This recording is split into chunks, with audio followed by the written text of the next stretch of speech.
বড় বড় শিল্পপতি, বিলিয়নিয়ার, আমেরিকা থেকে শুরু করে সারা দুনিয়া আপনি দেখেন মারা গেছে, বেশিরভাগ জন লোক মারা যাবে হচ্ছে ক্যান্সারে। কি কারণে হইল?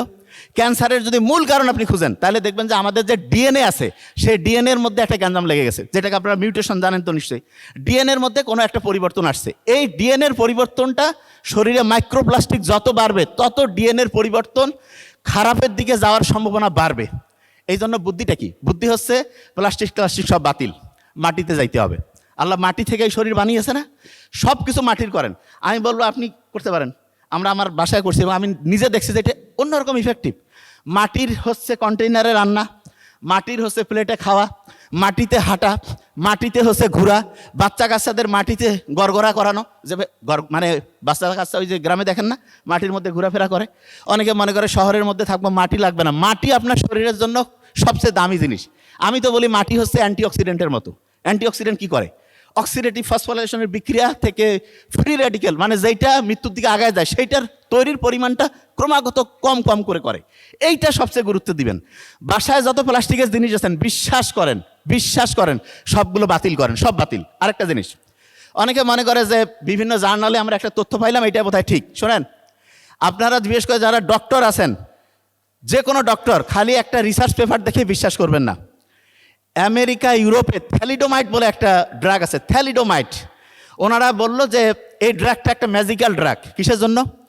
ছোট্ট মায়ের গর্ভে যখন হচ্ছে ছোট্ট শিশু আসে তখন মর্নিং সিকনেস হয় না মেয়েদের? গর্ভের প্রথম দিকে দেখা যায় হরমোনাল যে হচ্ছে যে একটা বৈপরীত্য তৈরি হয়, এই কারণে কিন্তু দেখা যায় মর্নিং সিকনেস আসে। তখন ইউরোপ থেকে বলল থ্যালিডোমাইট এই ড্রাগটা একটা ম্যাজিক্যাল ড্রাগ, এই ড্রাগটা মেয়েদের হচ্ছে যে মর্নিং যে সিকনেস আছে সেটা হচ্ছে দূর করে দিবে। বড় বড় কোম্পানি বলতেছে, সবাই খাওয়া শুরু করে দিল। এই যে খাওয়া শুরু করার কয়েক বছরের মধ্যে অবাক করার ব্যাপার, 10 থেকে 12 হাজারের মতো শিশু মায়ের গর্ভে মারা গেল। এবং সমপরিমাণ শিশু, কারো হাত নাই, পা নাই, চোখের মধ্যে ডিস্টার্ব, ব্রেইনের ডেভেলপমেন্টের প্রবলেম, এটা হলো। পরে ওষুধটা নিষিদ্ধ করা হয়েছে। এমনকি নোবেল প্রাইজ পেয়েছে, নোবেল পেয়েছে, মানে আমাদের মেডিকেল সায়েন্সে যেই জন্য নোবেল পেয়েছে সেই জিনিসটাই পরে দেখা গেছে সবচেয়ে বড় ক্ষতির কারণ। আচ্ছা আপনারা বলেন তো, ডিডিটি এটা ক্ষতিকর না?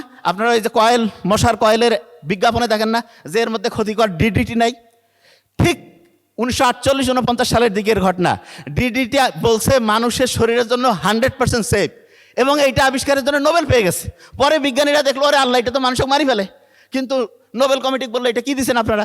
বলছে রিভিউ করে বললো যে দেখেন নোবেল দেওয়ার নিয়ম আছে, নোবেল ফিরায় নেওয়ার নিয়ম নাই। তার মানে নোবেল পুরস্কারের মতো পুরস্কার যে আবিষ্কারের জন্য হয়েছে মানুষের কল্যাণে, সেই জিনিসটা মানুষের জন্য সবচেয়ে বড় অকল্যাণকর, মানুষের জন্য ক্ষতির কারণ হইতে পারে, এটা আমরা অনেক পরে জানছি। তাইলে এইটা একটা জিনিস। আরেকটা জিনিস বলি, আমেরিকার প্রেসিডেন্টের নাম শুনছে তো, জন এফ কেনেডি।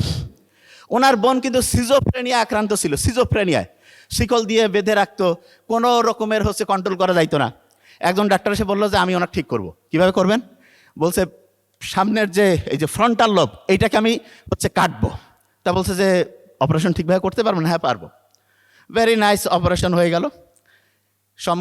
সম্ভবত এটা 1949 সালের ঘটনা, 48 পাশাপাশি হয়েছে। ওই সময় এই প্রক্রিয়ার সাথে যারা জড়িত ছিল তাদেরকে নোবেল দিয়ে দিল।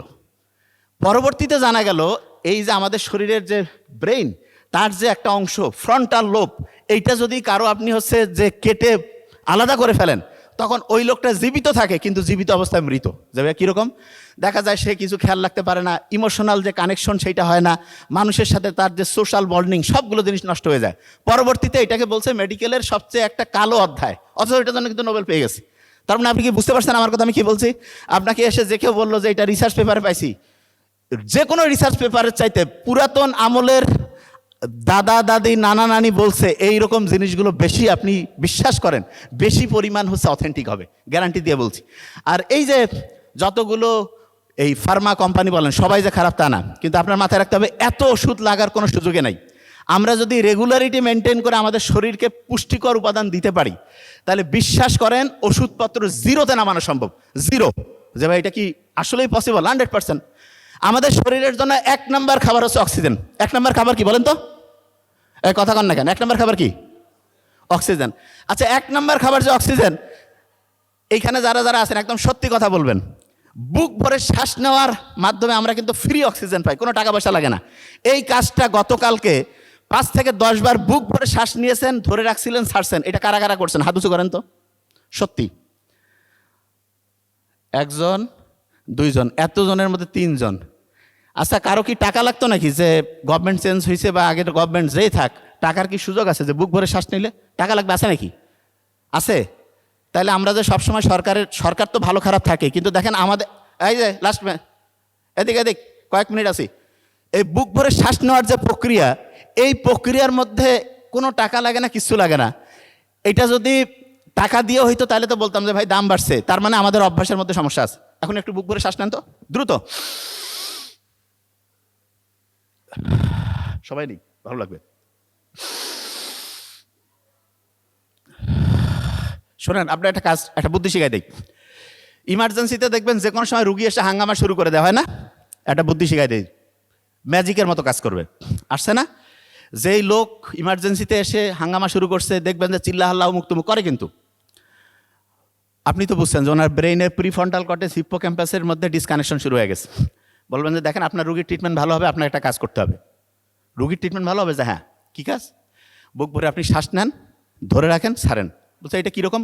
একটু পরে আপনাকে ব্যাখ্যা করা হবে, আপনাকে এটা নিতে হবে, নাইলে কিন্তু রুগীর ট্রিটমেন্টটা ভালোভাবে হবে না।